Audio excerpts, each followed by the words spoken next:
Major announcement before we start today's episode. I'm officially announcing that today at 12 p.m. Pacific Standard Time that I'm going to be streaming Xenoblade Chronicles 3DS. And this is no joke, it's a me versus game for the next 3 to 5 months. This is me announcing my official stream schedule. Monday through Friday, I'm going to be doing it for several hours. I'll be streaming over at twitch.tv/thatonevideogamer, and you can see me do it in real time. And the coolest part, I've officially teamed up with Nintendo, and they're going to give me 50 codes of Xenoblade Chronicles 3DS to give to you guys at home. I've also asked some of my other game dev friends to donate some of their games as well. For instance, I've got codes of Shovel Knight for Wii U and 3DS, and those ones are region free, so no big deal on that. And on Tuesday, December 15th, right before the final Smash announcement, I'll be streaming with Kit and Krista from Nintendo Minute. Now, times may change, so check the description of the Twitch area or the Twitch bots in the chat to see when I'll be streaming next. So don't miss out as I complete Xenoblade Chronicles 3DS for the next 3 or 4 months until March, maybe February if I'm good. I don't know, we'll see. If you see a little purple icon in the corner of the screen as you do right now, it means I'm streaming, so come and check it out. It's gonna be a blast. Hope to see you guys there. I got a lot of games to give away. Take these games from me. Take them. Take the games. Take them. See you there? Yes!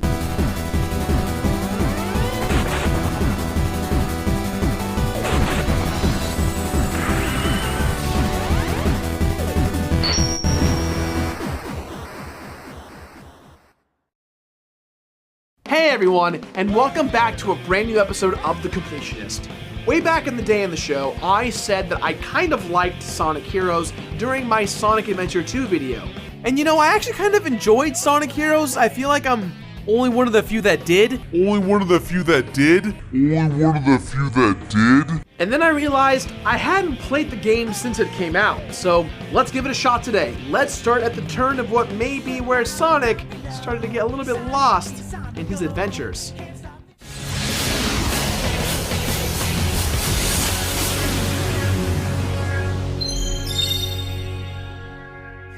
Let's go back to a very special time in Sonic the Hedgehog history.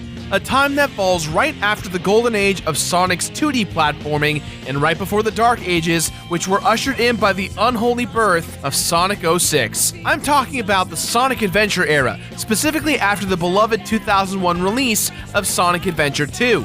Sonic's 12th anniversary was fast approaching, and developers at Sonic Team USA were aiming to celebrate with a brand new mainstream Sonic the Hedgehog title. Aw man, our little blue blur is becoming a big blue blur.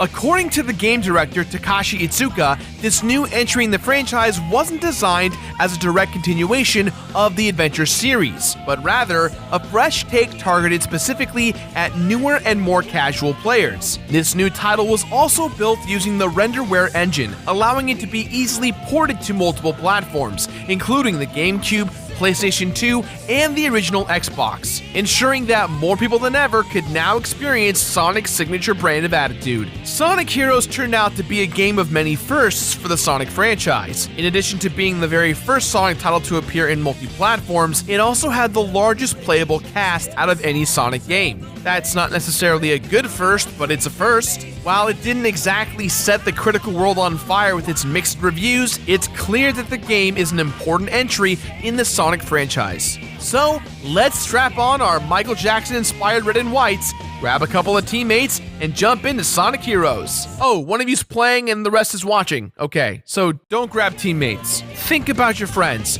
Think about who you'd have on your own Sonic team.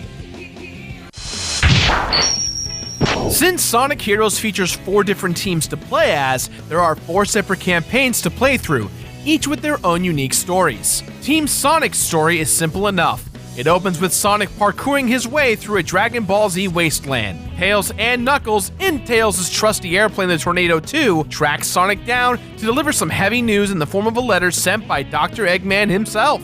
He claims that he's built his ultimate weapon that will allow him to finally conquer the world in 3 days flat. Tails seems appropriately worried, but Sonic and Knuckles react with a reckless arrogance that comes naturally from being a teenager. They ditch the plane, leaving it to inevitably crash into the mountainside, and the trio faces off to thwart Eggman yet again. Tails, why would you just leave your plane on autopilot to crash and burn? You're not very smart for a fox. Hey, what's the big idea?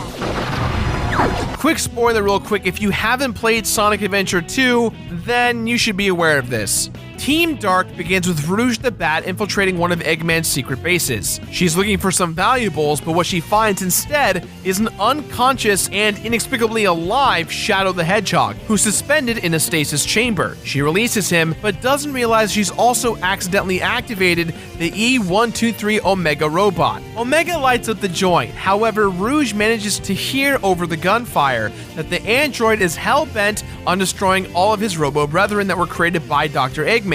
Rouge steps in just in time to stop Shadow and Omega from killing each other, and then delivers some great exposition. She explains that Omega wants revenge on good old Eggman for sealing him away in that laboratory, and that the amnesia-stricken Shadow wants to track Eggman down to discover the truth about his own past. With that, the newly formed Team Dark sets off in the name of truth, loot, and murder. Instead of living her own life, Amy Rose is sitting around pining over Sonic and staring at a newspaper clipping that depicts someone who looks like Sonic carrying off Froggy the Frog and Chocola the Chow. God, these names are weird. She's soon joined by Cream the Rabbit, Cheese the Chow, and Big the Cat, who are also missing their long-lost friends. Believing that the clipping is their only clue as to the whereabouts of their compatriots are, Team Rose heads out to reclaim their buddies in the name of codependency. I don't drink often, but this campaign makes me want to order a bottle of scotch. And then there's Team Chaotix, who are living the poverty life on account of the fact that they're a detective agency that hasn't had a client in forever. Suddenly, Charmy Bee charges excitedly into their office carrying a mysterious package which contains a single walkie-talkie. The voice on the other end offers them some big bucks in exchange for their detective services. And despite SBO's Estitute instincts telling him that everything is not on the up and up, Vector successfully convinces him to join the case. And so, Team Chaotix departs on their quest to make that paper. Look guys, it's pretty clear that creating an extraordinary narrative wasn't a big priority for Sonic Team this time around. There is an overarching story, much like the Sonic Adventure games, but compared to those titles, Sonic Heroes' narrative is much smaller in scope and scale. Essentially, what we have here are loose premises for each team, which set them on the adventures that facilitate Sonic Heroes' gameplay. We get some cutscenes here and there that slightly further the plot, but for the most part, Sonic Heroes' story is a collection of classic chase down the MacGuffin tales. Whether that MacGuffin be justice, knowledge of one's past, or a frog, it's all just an excuse to run your ass off. I mean, isn't that really what we're doing in life anyways? Running after things we want? I know I am. Sonic Heroes goes to great lengths to make the player feel cool and to provide diversity in how it exhibits its details. From its distinct zones, to the eccentric cuts of its killer soundtrack, to the tiny idiosyncrasies of its playable characters, Sonic Heroes is packed with particulars that, when working in unison, can make you feel like a bona fide badass. Unfortunately, while this is the goal, execution-wise, it's almost there. Take the game's visuals. Everywhere you look is colorful, lively, and exciting. Hell, this game takes something as potentially relaxing as a beach-themed level and then throws some leaping killer whale your way. Except, the thing about the killer whale, Sonic Adventure 1 already happened. In fact, most of these locales looked recycled from Sonic Adventure 1 and 2 in some form. Honestly, the overall presentation and feel makes me feel like I should go back and play the other two games. I think the most interesting thing about Sonic Heroes is the engine. Renderware was designed so that it would work on all three consoles. You may have noticed that we decided to go with the GameCube version. That's because the GameCube version is the most stable. The original Xbox version is okay, but the PS2 version has frame rates dropping left and right, really bad load times, and sound effects that just go haywire at any given moment. The hype tends to hit its peak when you're moving at high speeds, which thankfully happens a lot in this game. These moments also tend to be where the game's best camera work lies. Woo! Check out all them loops, baby! That's classic Sonic stuff right there. Speaking of classic Sonic, the stages in Sonic Heroes are just as diverse as you'd expect from a Sonic the Hedgehog title. Metropolitan power plants, bright neon casinos, and lush green forests. This game's got them all. And there's even a nice dose of nostalgia thrown in here too, as many of Sonic's past zones are referenced in this game's areas, both subtly, as in the actual design and mechanics of the current locations, and not so subtly, like when characters blatantly announce the references to previous games. This city reminds me of Casinopolis.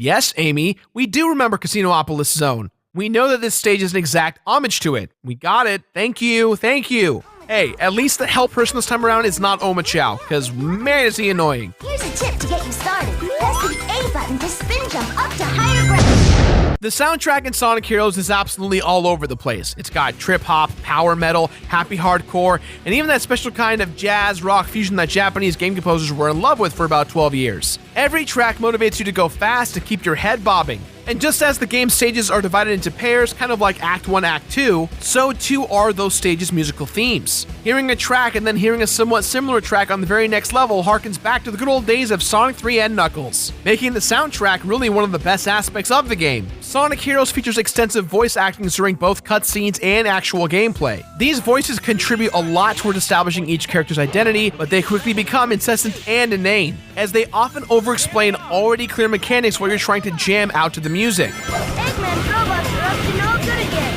Take out the robots. Tails, shut up. Just shut up right there. Shut your damn mouth. Shut up! Just because we traded Oma Chow for you doesn't mean you can be just as annoying. Moreover, the voiceovers are filled with flat performances and line reads that completely miss the mark. Hey look, it's Sonic. Even characters with similar roles possess delightfully distinct animations for analogous attacks. There are different methods of performing the same technique. Spread some personality and flavor among these mechanically identical counterparts. For example, every power character has the ability to pick up their teammates to help themselves in battle. But when Knuckles does it, he wears Sonic and Tails like wearing spherical boxing gloves. Whereas Big the Cat has Amy and Cream sit atop his shoulders like a Big Papa.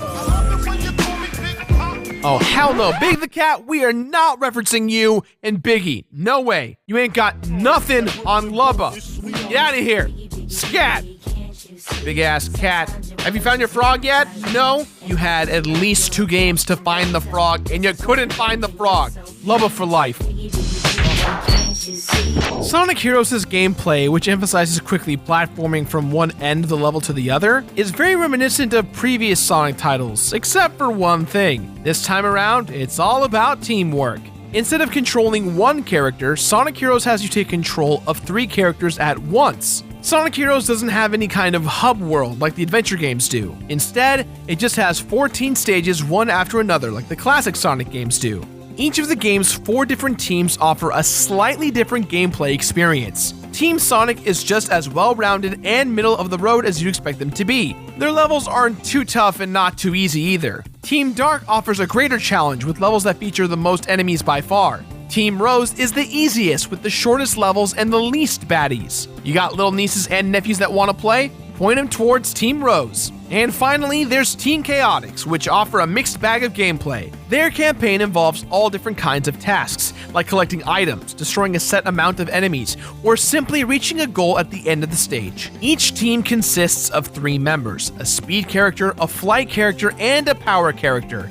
You can change which one of these 3 characters you have direct control over at any time with the press of a button.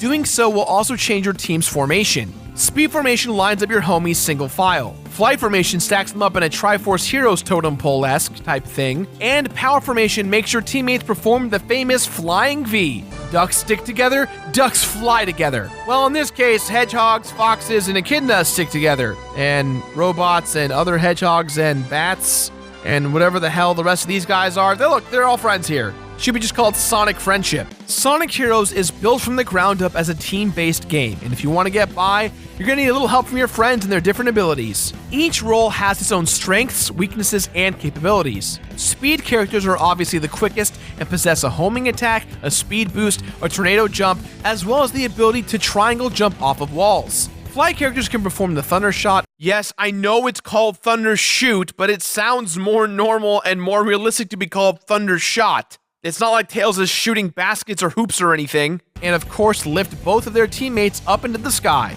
Then there are the power characters who can float through the air, break through obstacles, and even throw their teammates like guided missiles towards enemies. Your characters can also be leveled up as you play. By collecting color-coded power cores, which come in blue, red, and yellow varieties, you can grant your characters more attack power and also improve their various abilities. These include being able to use your homing attack to automatically start swinging on poles, upgrading your thunder shot to have ring magnetism, and giving your power characters increasingly badass finishers to their combos. You can collect these power cores by opening item boxes, defeating enemies, and passing through certain checkpoints. Leveling up your characters also improves your score at the end of the stage, but make note that these level ups don't carry over to the next stage. Each team also has their own Team Blast technique, which is basically a super move that destroys every enemy in your immediate vicinity. To perform a Team Blast, you'll have to fill your Team Blast meter by collecting rings, items, defeating foes, and using your team's abilities. While every Team Blast will wipe the screen of bad guys, each one also has unique effects too. Team Sonic starts off with Knuckles performing a giant swing on his teammates, before Tails kicks Sonic high into the sky. Then Sonic performs a series of high-speed homing attacks on all the bad guys. This Team Blast can also stun some bosses. Team Darks has shadow-draining power from a Chaos Emerald to fuel Omega's lasers as Rue suspends him in the air. This technique also freezes the timer for a few seconds. Team Rose features Big the Cat spinning Amy and Cream on top of his umbrella, finally culminating in a pose that sends flower power emanating in all directions. This Team Blast also provides the team with shields and a brief period of invulnerability. And Team Chaotix rocks out hard enough and horribly enough to eradicate everyone around them. They'll also earn some rings for every enemy they defeat this way. Gotta make that cash, right? Now, this is a Sonic game after all, so you'll still be collecting a whole lot of rings. They'll protect you from dying if you get hit, and they'll still grant you an extra life when you get that 100. While your computer-controlled teammates can collect rings for you, they won't lose all your hard-earned rings if they happen to get hit. Don't worry, the game isn't that sadistic. Each stage also features little flying monitors that suggest to the player which formation is recommended for the upcoming area. There are also specific gates that force you into specific team formations should you pass through them. Speaking of gates, there are plenty of boost gates throughout the stages that may lead to alternate paths or even some hidden goodies, so keep an eye out. Every stage has a mechanic or two that makes it completely unique, such as having to create your own pathways made of light, extensive grinding sequences, and even some simulated gambling. But at the end of every level, you're given a recap of your score and a grade based on that score. The music tends to kick in a little late on these screens. It can be a little awkward. Most of these rankings don't really matter, as you'll just want to get an A ranking in the end of the day. Most of Sonic Heroes' enemies fall under the generic robot category, but there is also a bit of variety among them as well. Some have higher health or even armor that has to be knocked off before they can be attacked. Learning which of your formations is the best against each type of enemy is what this game is all about. You'll find yourself switching formations on the fly a lot just out of pure frustration, or really just intuition of freaking out about playing the game. Personally, I found myself playing as the heavy characters throwing each other all the time. There are only a few bosses in the game, and most of them are simple enough to be defeated with similar techniques. They involve chasing down Eggman, who's fleeing in some sort of mechanical monstrosity, until you deal enough damage to finish him off. To mix things up, sometimes you have to fight against a gauntlet of enemies instead of a boss. They'll come at you in waves and get progressively tougher, but they're ultimately the same dudes you've been handling the entire game. Sometimes at the end of a stage, you'll encounter a rival team from the game's cast that you'll have to bop in order to progress. Beating them requires knocking every one of them off the platform, and successfully doing so technically requires switching between each formation to counter the rival team's formations. But honestly, the AI is so moronic you can just spam your tornado move all over the place and just win. Happened every time. Sonic Heroes has two kinds of bonus stages, and they're both reminiscent of the ring collecting half-pipe bonus stages from Sonic the Hedgehog 2. These levels are accessed by finding keys within the game's stages and successfully bringing them all the way to the end of the game without getting hit. Trust me, this is easier said than done. My biggest gripe with Sonic Heroes is that the gameplay is not tight at all. It doesn't matter which character you are, which formation you're in, you're going to have a really hard time understanding how the game's mechanics work. The homing attacks aren't clean. Switching rails sometimes doesn't work that well. I have a huge laundry list of complaints to go along with these game's mechanics. Factor in that key to get those bonus stages, prepare for elongated gameplay. Both type of special stages involve running through a pipe while collecting balloons and avoiding bombs. The first type of special stage rewards you with extra lives based on how many balloons you've collected during your run. The other kind of bonus stage has your team racing towards a Chaos Emerald. Collecting balloons gives you the boosts you need to chase that emerald down, but if you hit a bomb, the gap between you and your prize grows much wider. If you manage to catch up to the emerald before the end of the level, you'll win. Sonic Heroes also features a few multiplayer modes that are progressively unlocked as you play through the single-player mode. You've got races, where you quickly make your way through simplified levels towards a goal, a bobsled race, a mode focused on collecting the most rings, a variation of the game's special stages, and even a battle mode that's similar to the rival fights in the campaign mode. While Sonic Heroes does offer a lot of variety and fun across its many playable characters, it's still the most fun when you're playing as the blue speed characters moving fast. And although high speed sequences are featured often, they're not featured nearly enough. The other aspects of the game are somewhat well done and oftentimes plenty of fun, but this game ultimately fails to translate the success of the high-speed gameplay of the series past. It's really frustrating when you're tearing ass through a level only to accidentally bump into something and come to a completely awkward stop. Factor in the random gameplay mechanics I mentioned before, and oh boy, levels that should only last 3 minutes end up lasting 8 to 12 minutes. It'd be nice if Sonic Heroes was more focused on quickly recognizing and adapting to situations that require one particular formation over another. Instead, what we have most of the time is gameplay that forces the player to stop their forward momentum and then change their strategy before they're running again. I mean, come on, Sonic, you've got to follow your own advice. It's gotta go fast, not go fast, slow down, then maybe pick up the pace again. That's what I call a flight.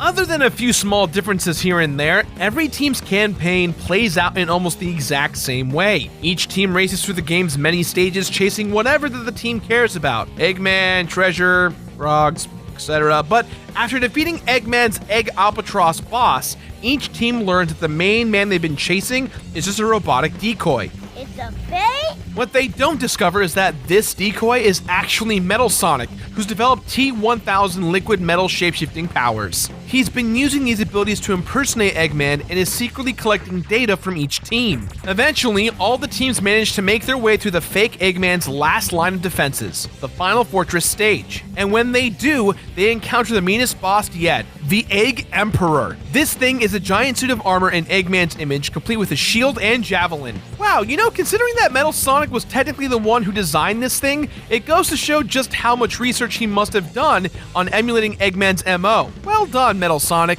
Well done, dude. The Egg Emperor will continually backdash away from you, sending dangerous horizontal and vertical energy waves at you. As you chase after him, you'll also have to dodge the attacks of a few enemies along the way. But once you corner the big guy in a giant circular arena, it's time to finish the fight. A few times at least. Using the Thunder Shot during this sequence provides the best results. A few ads pop up here and there, but you're free to ignore them if you like since they don't get in your way too much. Once defeated, the Egg Emperor will fall over and explode. Many times. Congratulations! You've earned a very brief cutscene featuring whichever team you've beaten the Egg Emperor with. Team Sonic watches as Eggman's fleet begins to self-destruct. They congratulate each other on a job well done. But Sonic rushes off when Amy begins to chase after him. Haha. Team Dark's ending has Rouge the Bat stumbling upon a secret room filled with copies of Shadow the Hedgehog. As Rouge begins to question whether their Shadow is a copy or not, Omega reminds her that if all these shadows are clones, then the original must exist out there somewhere. Rouge rejoins her Shadow and the two of them set off for the Master Emerald. Team Rose stands over the defeated decoy Eggman as it dissolves into a liquid metal revealing both Froggy and Chocola. With everyone reunited with their loved ones, Cream notices Sonic in the distance, sending Amy running right after him. Team Chaotix finally locates the source of the mysterious voice on their walkie-talkie, the real Dr. Eggman. Vector reveals that he's known the Mystery Man's true identity the entire time, but when Eggman confesses that he can't pay them until after he conquers the world, they break his legs like a couple of mob enforcers. Bitch better have my money. Team Chaotix, the most gangster team, confirmed. But the story doesn't end there quite yet. If you beat all 4 campaigns, as well as collect all 7 Chaos Emeralds along the way, a 5th and final campaign will be unlocked, called Last Story. It begins with Eggman revealing the painfully obvious. The one who imprisoned him and has been impersonating him all along is none other than Neo Metal Sonic. Just as the rest of our heroes discover this, the villain uses all of his collected battle data alongside with the power of chaos to transform into a giant metallic kaiju dragon. Eggman explains that the monster will be unbeatable without the power of the Chaos Emeralds, which luckily have already been gathered up at this point. With that, all the teams join forces to bring down the new form of Metal Sonic known as Metal Madness. They're getting real creative with these names.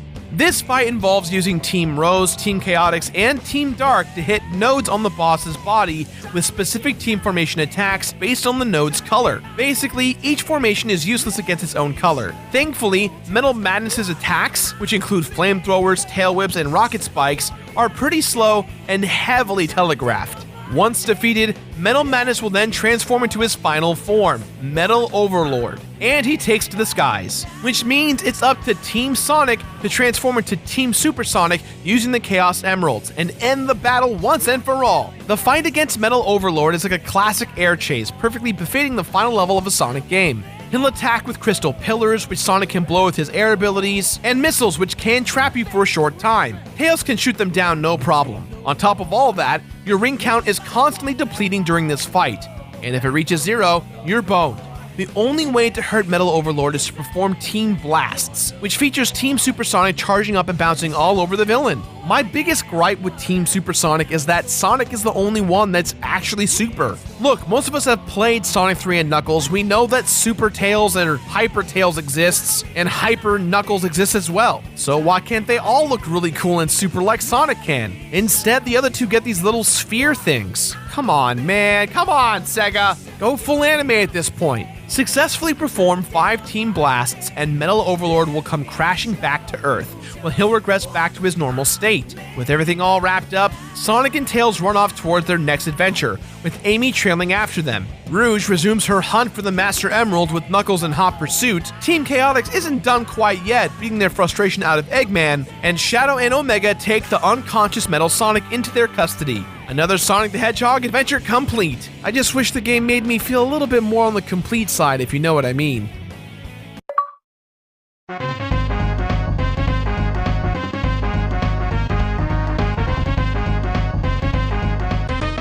Sonic Heroes has a couple of things to unlock for you completionists out there. Firstly, beating a campaign with any team will unlock that team's CG cinemas in the gallery mode, as well as that team's theme song in the audio room. Also, if multiplayer is your thing, you can now select metallic versions of every character for use in the 2-player modes. In the GameCube version of the game, just hold A and Y buttons during the loading screen after you select your stage, and you'll be playing as the brutal-looking robo versions of your characters. If you needed twice as much Sonic Heroes in your life, then you're in luck. Every stage in Sonic Heroes has an extra mission of it that features alternate rules or requirements to beat it. These extra tweaks vary by team too. Team Sonic levels are added time trial aspects. Team Dark has to destroy 100 enemies before they complete their levels. Team Rose has to collect 200 rings. And Team Chaotix is once again back to the jack of all trades. Their extra missions include collecting even more items, avoiding detection by enemies, and hunting down and destroying a set number of items within the stage. Oh boy, we're not done yet! Sonic Heroes also has a super hard mode that's only unlocked after you collect all 120 emblems, which you earn every time you beat a new level or boss. You also have to earn all 141 A rankings on every mission, which require extremely high scores. Super Hard Mode allows you to play through Team Sonic stages once again, only with more difficult enemies and alternate paths and terrain designed to give you a tougher time. But despite its name, Super Hard Mode is only a little bit harder than the regular campaign. With that said, it does offer some fun new content for players who want even more gameplay with Team Sonic. Completing Sonic Heroes 100% by beating Hard Mode will reward you with, you guessed it, a thank you screen. Oh yay, a thank you screen. The minimum effort option for rewarding you for being the most dedicated player. Thank you, Sega.